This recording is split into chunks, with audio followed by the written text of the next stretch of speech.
Yep. Mike Vrabel, you'd think just based on A.J. Brown and, his production in Tennessee, how good he's been since he left Tennessee, you'd think Mike Vrabel had a pretty good track record at the wide receiver position when he was with the Titans. And it's important to factor in it's not just Vrabel, but Ryan Cowden is now here alongside Elliott Wolf. So these three, the track record they have at wide receiver is absurd. We know how Wolf's first draft went last year. I'll put some of the blame, not more than Bill, but some of the blame on Wolf for Tyquan Thornton and guys like this as well, late in Bill's tenure in New England. We know he can't draft receivers. We know Bill couldn't. Turns out, if you think Vrabel's on the Bill coaching tree, this is one highlight of the Bill coaching tree. I don't think he's on the Bill coaching tree, but I will hear this out.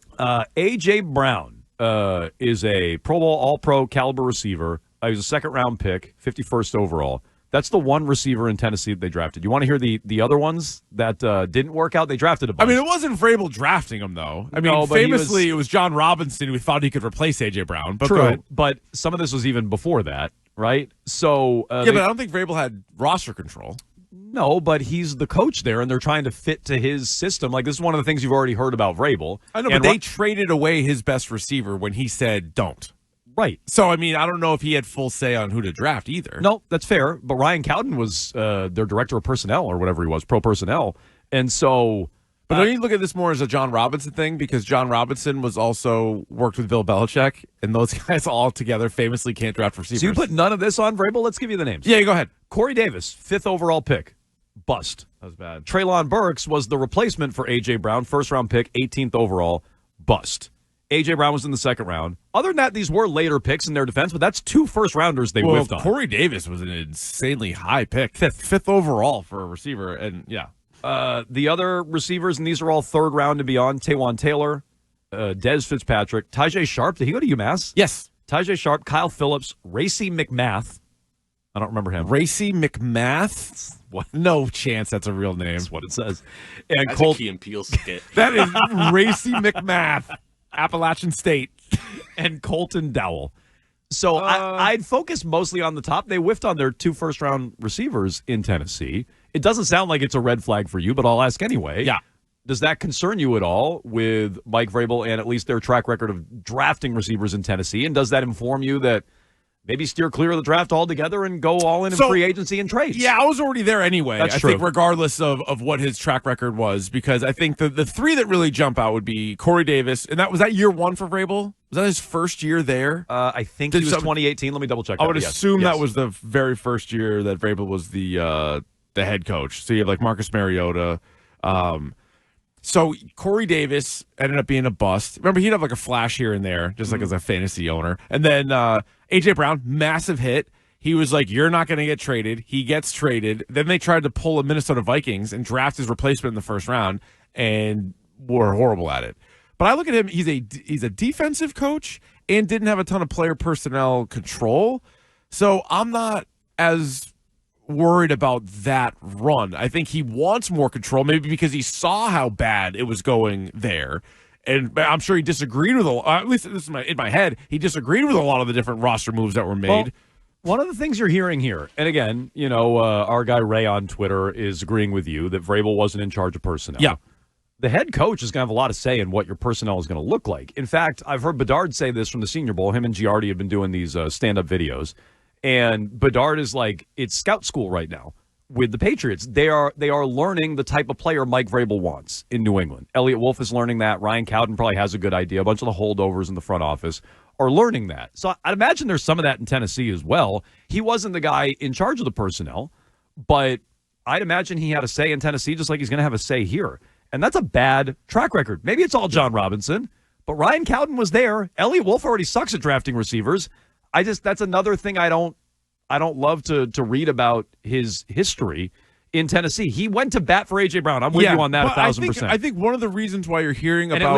at least in their defense, they have an A.J. Brown, unlike this place. Well, right. I think one of the reasons why, though, you're hearing about Mike Vrabel having final say, our conversation with Curran, our Adam Schefter, All of the Afternoons, and all that stuff, is I think that is one of the things that probably frustrated him the most about his time in Tennessee, and how some of those roster decisions that he wouldn't have made were made, and then he's the one left with a 6-11 team. And he's trying to get the most out of those guys, but they swung and missed a bunch.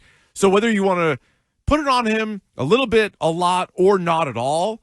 I still think the best path is for him to either literally bring back a guy like A.J. Brown, who he's worked with, or an established receiver. They've had such a hard time just as a franchise in identifying one in the draft anyway.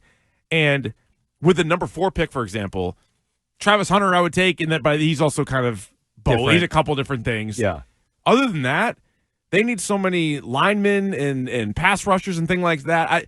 I would rather go for trade or sink a lot of money into T. Higgins than try to convince yourself that like Ted McMillan's the next guy or one of those other ones. I think I'm with you on this, I am with you on this, that I don't really know that I want them based on Elliott Wolf's drafting track record, based on what little we could tell about Ryan Cowden and Vrabel. I don't know how to slice up the full blame pie there, but what little you could tell about that, they couldn't draft receivers to save their lives. No. So you want to take one on day 3, take a flyer, hopefully you hit. Maybe you find yourself a Pop Douglas, which in fairness, Wolf and Belichick found.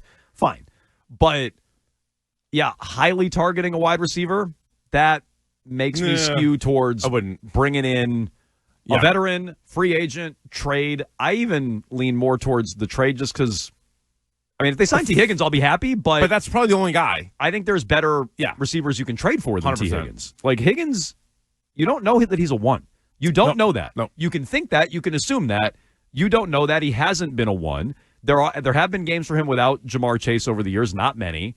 And largely the defense is going to be focused on Chase.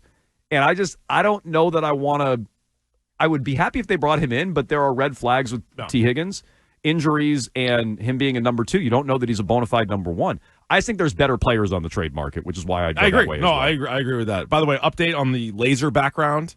My mom texted me. Good. It was the same price. She never would have paid more for that. So there you go. There you have it. Okay. Lasers cost the same as the traditional background. Your mother is calling. At least in my school. Yeah, your mother's calling the text line and our Twitch chat a bunch of liars? 100%. Okay. She's probably right. Well, in your face. That's right. Twitch chat and text line. line. We cleared that up. Okay. Well, now I'm mad at my parents again. Yeah. 617-779-7937. You can jump in on Mike Vrabel, his track record at wide receiver. What does it tell you about how the Patriots should approach building things around Drake May this offseason? We'll get to the Celtics coming up as well. Our buddy Big Head Tony is in West Springfield. All right, Tony? Big Head Tony. Hey, I got a point. I got a good suggestion for a prop. I'll get to that in a second. But as far as the wide receivers go, it would be better to sign mediocre, at least you know what they are, receivers, and invest in hosses through the draft. A hoss in college is going to be a hoss in the NFL most of the time. So get them, and Vrabel already said he's going to invest in the line, right? Mm-hmm. So, and then I was wondering for the haircut, do you have to like book months in advance? For me, they bring like a team in, they cut my hair from the second floor, and my last one. You know, the camera adds 10 pounds to most people, but for guys like me and Keefe, it adds 10 pounds to the head. Thank you, Tony. Have a great show, guys. Thank you very much, Big Head Tony. Picture day always very humbling for guys like me and Tony. Yeah. Well, like, we're gonna have to back up the camera a little bit here. It's humbling for many of us. Yeah, but yeah, specifically for your giant forehead. Yeah. Like, why'd they zoom in on you? They didn't. they didn't zoom in. That's the standard. They gotta cut my hair from the second floor. Yep. So that's Big Head Tony. Yep.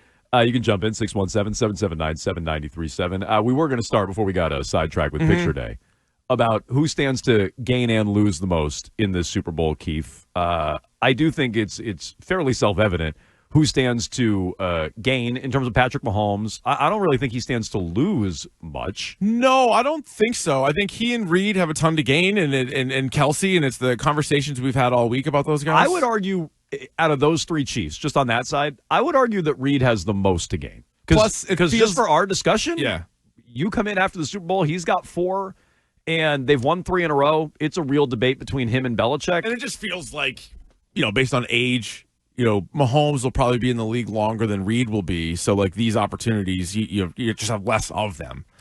I do think Sirianni, like, getting all the way to the Super Bowl for a second time, like, there's still questions about him. Like, his roster is so good. They had to give him 2 new coordinators for this year, right? Because they're like, we kind of trust you, but we kind of don't. And so if he loses, it's still like, hey, you have 2 Super Bowl appearances. Like, that's amazing. But now you're 0-2 in the Super Bowl. And I think, and I don't know, for a guy like that, he might always have some questions about him until he wins the whole thing. So if he loses again, I think maybe a little bit of a hit for Sirianni. No, I think that's fair. I'd say the same thing about Jalen Hurts. Like, you get the 2 Super Bowls, but you can't get over the hump. How do you get viewed? Now, you ran into Kansas City both times. Maybe no one cares. And I like Jalen Hurts, but I could see a fan base as crazy as Philly fans talking themselves into, all right, this guy's good. He can get us there, but can he get us over the hump? I think he stands to lose a lot. I don't want to make it no stakes for Kansas City, by the way. You know, like Reed and Mahomes, it hurts their legacies a touch to lose these games, for sure. You didn't three-peat. Mm-hmm. You're not making up any ground on Brady. But I don't think we look at them as, like, losers, choke. It's not perspective changing. It would be a loss for them in terms of catching up to the Patriots, but it's not changing our perception of them. For some of these Eagles players in particular, I do think it would be. Well, I think Saquon Barkley's an interesting case, too, because you could talk yourself into him being on both lists. Because if he wins, it's what an individual effort for Saquon Barkley. We didn't think the running back could do that. You think he stands to lose a lot? Not lose a lot, but lose just some? In the big swing of it, because I think you can have the conversation like, see, run game. You can't just win it with just a run game. And then you kind of say, like, hey, you can get there, but you can't win it kind of thing. Whereas if he wins it, he's now on, like, the old school list with Terrell Davis and Emmitt Smith and like some of these type of runs where if he isn't, you're like, yeah, that was a really impressive season, but you fell short of it. So it's not like he loses a lot, but I think the big swing there, because if he wins, I don't know, maybe he won't be, but I feel like he'll be Super Bowl MVP. It'll be the first running back who's Super Bowl MVP in 25 years or whatever. 20. Davis was the last one? I believe so. Yeah. Like 97. So it just goes to show you how it's, first of all, become a quarterback award, but then when it's not, it's like a wideout or a defensive player. It's like never a running back. And Saquon Barkley could break that streak. And if he doesn't, certainly not the end of the world. We're going to look back on it as a great year. But I keep comparing him to Cooper Kupp from a few years ago. Unbelievable regular season and then capped off in the perfect way possible. And you can literally say best receiver year ever. If Saquon Barkley wins the Super Bowl, he's going to be on that list of best running back seasons ever. And if he doesn't, another good year. No, that's true. So I see what you're saying. It's not like you lose a lot. We're like, oh, he stinks. But it'd be a big missed opportunity. Yeah. And I think that's fair to